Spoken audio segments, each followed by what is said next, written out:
Broadcast by Will H. Grattan, originally published in Adventure, August 1923. Narrated by Tom Trussel. Joe Teagler's dream of years was realized. He had struck pay dirt in his claim high on the scarred side of Old Tip-Top. A rich vein of gold quartz had been uncovered, shouldering far back into the mountain. How far could only be guessed. Another man would have been in ecstasy in contemplation of the fortune to be his. Teagler felt merely serene. He cast a glance over his shack of rough boards and logs erected on the mountainside to be handy to his claim. "I'm going to miss that old shanty," he ruminated. "That bit of porch where it's getting mighty rickety, I see. Right after lunch, I've got to fix that middle prop. If I don't, that company fellow's likely to take a spill down the mountain. Scarcely seems a proper way to close a deal, even if he does try to gyp me." Teagler chuckled softly as he started into the shack to prepare lunch. But before he reached the door, he came to a sudden stop. "Hello, old-timer." The words were low, but something in the voice penetrated Teagler's consciousness like an electric shock. He had heard no sound of any man or thing approaching. Yet the voice came from just back of his left shoulder. Teagler turned. "Well?" he abruptly inquired. The thought struck him that this might be the mining company man, come to deal for his property. He discarded this idea at once. Not only was the hour too early, but the stranger bore no appearance of a mining engineer. "Nice place here." In the tone, Teagler was almost certain he had detected a subtle mockery. So he did not answer, waited for the other to say more. The stranger had a flabby look. His beard was several days old, black and heavy. A pair of very dark eyes shifted from Teagler's face, roamed the mountainside and the shanty's exterior. The fellow was attired in a dark brown suit, shapeless now, and caked with dirt about the shoe-tops. But the prospector was aware that the garment was of expensive cut. The man's felt hat retained dapper lines. As Teagler eyed him, the newcomer whipped out a dirty handkerchief and dabbled with it at his perspiring face. "That was some climb, old-timer," he asserted. "Yeah?" Teagler looked at the stranger's shoes. Town shoes, rubber-soled. That was why they had given no sound as the man toiled up the trail. The fellow had a cat-like appearance, too. "I'd give a lot for a bite to eat and something to drink. Anything, water even."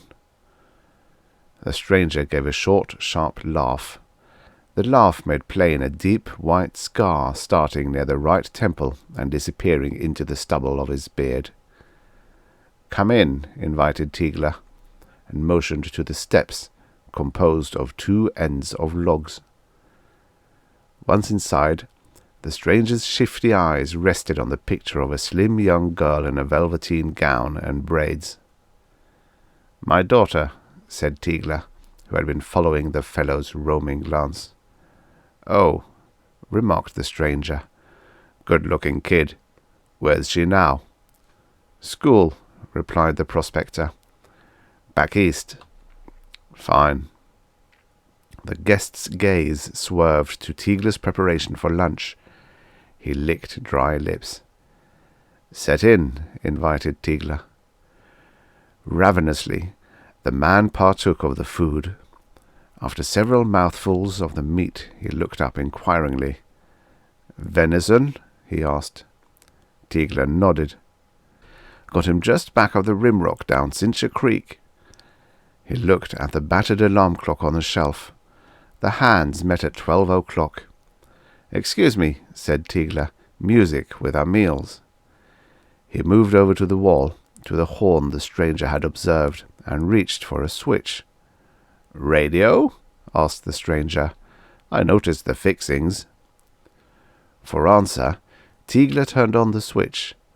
A moment's manipulation, and a raucous voice was heard closing an announcement. Then came a jazzy dance tune. "Slick," said the stranger. "Way up here, back of nowhere." Teagler grinned. He was proud of his radiophone. The visitor washed down his venison with large gulps of coffee. The jazz tune ended. The raucous voice began again. It was somewhat clearer by this time. "I'm asked," it said, "to make this announcement by the Chief of Police of Denver, Colorado. A reward of $2,000. $2,000 is offered for the capture of one Snapper Kirk, wanted for the theft of a diamond necklace, the property of Ellsworth Costa of Denver.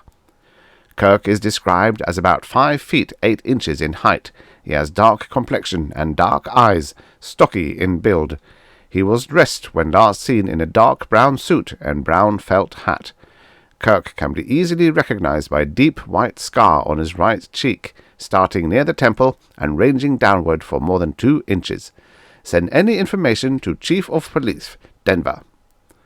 Teagler moved the platter of venison closer to his unexpected guest. "Eat plenty," he bade. Teagler attempted a casual conversation. His guest eyed him, but answered only in monosyllables. The radio program ended with a giving of livestock quotations. "Interested in mines?" asked the prospector. "Gold?" demanded the stranger. Teagler nodded. "Got something to show you," he said, and arose. "I wouldn't," came the harsh voice of the other man. Slowly, Teagler turned back to face the stranger. He looked into the muzzle of a nickel-plated revolver. The weapon shook slightly in the dinner's hand, but the fellow's eyes were coldly malignant. "What's the matter?" inquired the prospector. "You know well," was the answer, followed by an outburst of cursing. "Don't think you can fool me. I watched you when that contraption was talking. Now you sit down." Teagler slowly obeyed. "I'll see what you are after," went on the stranger. He crossed to a shelf which supported a long drawer. Keeping partly turned towards Teagler, he opened the drawer, reached in suddenly, and drew out a big Colt's. "Thought so," he muttered. "Well, I turned the tables right enough, eh?" Teagler made no reply. The other returned and stood over the older man.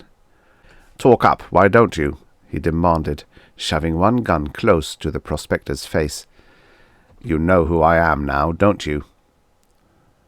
"Things sort of indicate you're that Snapper Kirk," replied Teagler. "Well, I am," rapped back the stranger. "What of it?" "'Pears like that's for you to say," evenly retorted Teagler. "Now you've introduced yourself, my name's Teagler, Joe Teagler." Inwardly, he was not so cool. That radio message meant more to him than the stranger realized. Teagler's mind worked rapidly, but evolved no way of circumventing the rascal before him. It would be nearly 2 hours before the mining company man would be due. Teagler had small hope that Kirk would remain that long. Moreover, the prospector did not like the calculating look in his captor's eyes.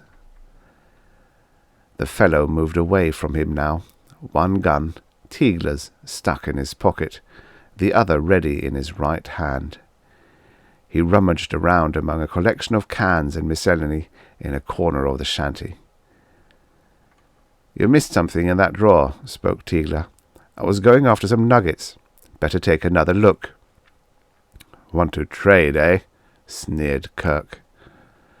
Almost reluctantly, he drew his glance from the collection he had been exploring and went to the drawer.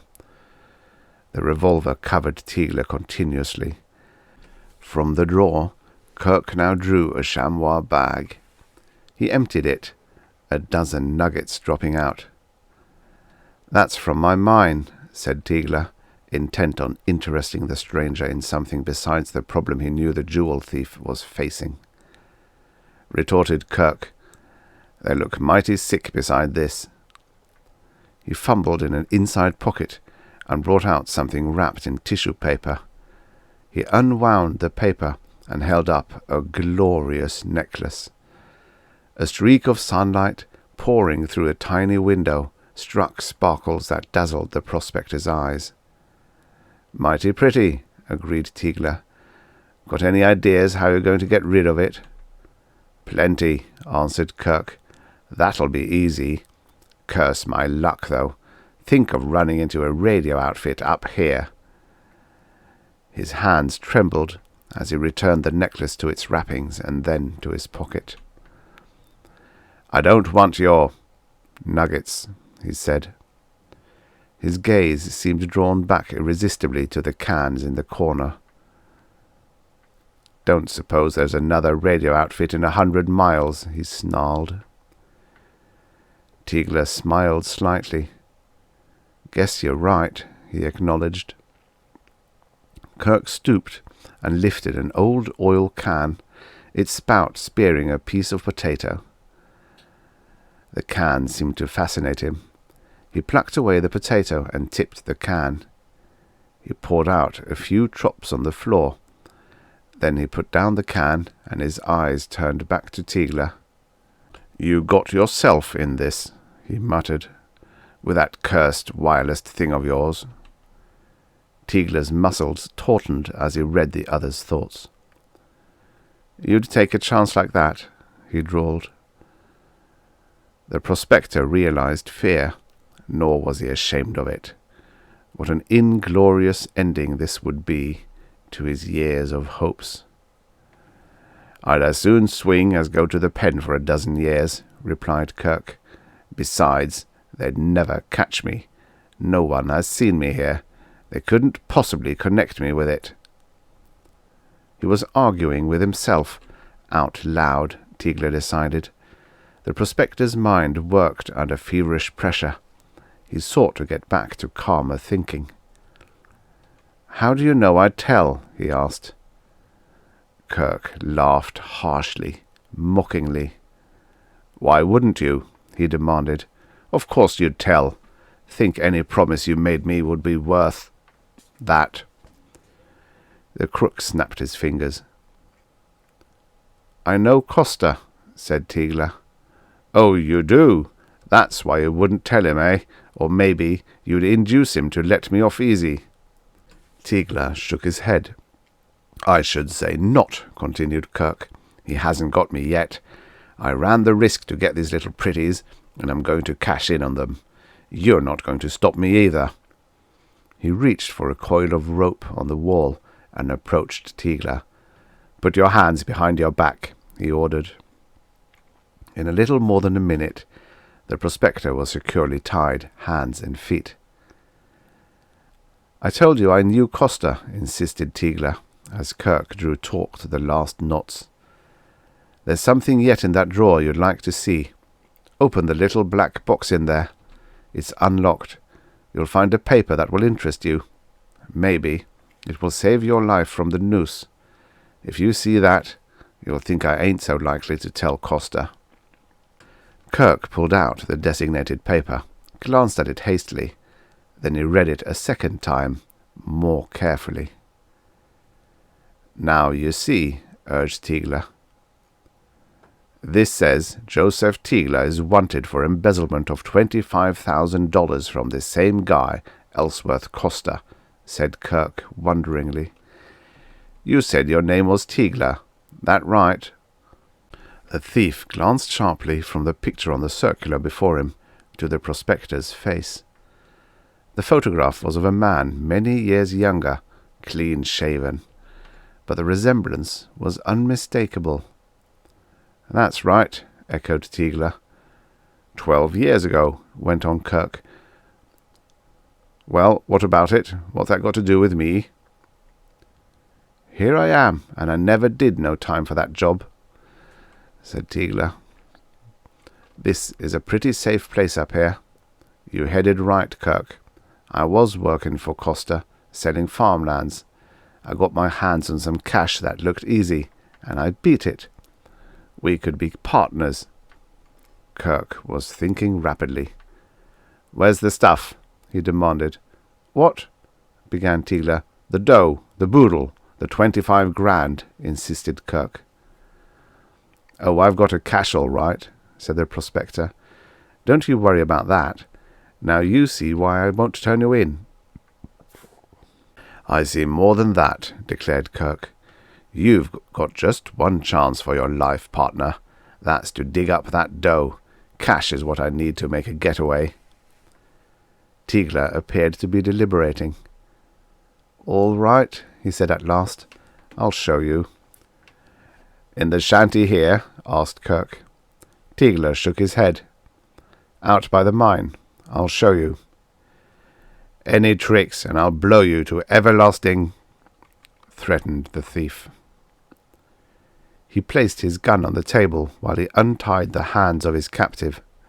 Kirk's intentions were unchanged. He would take no chances on leaving Teagler alive, less so now that cash was in prospect, which would help him to a safe getaway. He retrieved his revolver and pushed Teagler to his feet. "Go ahead," he ordered, "and remember, no tricks." Teagler shook out his legs, cramped by the tight binding. His hands still tied behind him, he walked out the door, wobbling a bit, as if dazed. Kirk came close behind him. Teagler trudged across the porch, put down a foot to the log steps, and then, so quickly that Kirk at first believed he had accidentally stumbled, he dropped toward the ground. A quick serve, and with all his strength, Teagler drove his body against the middle prop of the porch. The prop, he had noticed, was weakened. With a loud rending of timbers, the porch crashed to earth. Over the narrow ledge along which the trail led to the cabin entrance, catapulted the porch, Snapper Kirk, old Joe Teagler, and an avalanche of dirt and stone down the steep mountain slope. Kirk's loud curses changed to shrieks of dismay as he saw his peril. Teagler had rushed toward the back of the porch rapidly enough to keep from being pinned helplessly under the timbers. Kirk's surprise had handicapped him. Teagler, his wits keen, flattened himself against the heap of rocks that resisted the rush of the homemade avalanche. He heard Kirk's cries growing fainter as the man plunged downward. Teagler was aware, however, that about 200 feet below the avalanche would end in a thicket of jackpine and rocks. Frantically, Teagler severed the rope around his wrists by rubbing the hemp on a sharp ledge of rock until he could pull it apart. Then he plunged back to the cabin, drew himself up to the door, obtained a shotgun concealed at the rear of the shanty, and hurried by a winding trail to the point where he expected to find Kirk. He was just in time. The fellow was twisting and moaning as he emerged from unconsciousness. His eyes twitched open to see Teagler squatted near him, covering him with a shotgun. "I'll take that gun of mine in your pocket first," directed Teagler. "Never mind, I'll get it." Kirk tried to move an arm, then groaned in pain. "Now, the necklace." Under a torrent of Kirk's curses, the prospector reached in the pocket for the gems. "That's right," sneered Kirk. "It ain't enough for you to beat Costa out of his money. You've got to play hog and keep the jewels, too. How you going to cash 'em, huh? You ask me that. I'm asking you." "That's easy," answered Teagler. "I'm going to cash them with Costa himself. He's my best friend in the world. I told you he never punished me for that trick of mine. No, he gave me another chance, that's why. I got away, got as far as the Mexican border. They grabbed me there, thanks to that circular. I had most of the money with me. Costa wouldn't prosecute. He found out all about me, and he wouldn't prosecute. That isn't all. He's paying my girl's way through school. He staked me up here, salt of the earth, Ellsworth Costa. Why, He gave me that radio set, Kirk, when he came up here hunting last fall. This is my chance to pay him back. Sorry if I misled you about this up here being my hideout." "Then there isn't any cash?" demanded Kirk. Teagler grinned. "Well, your thinking there was saved my life," he said. "I staked everything on getting you out on that porch. It was you that was the greedy one, Snapper."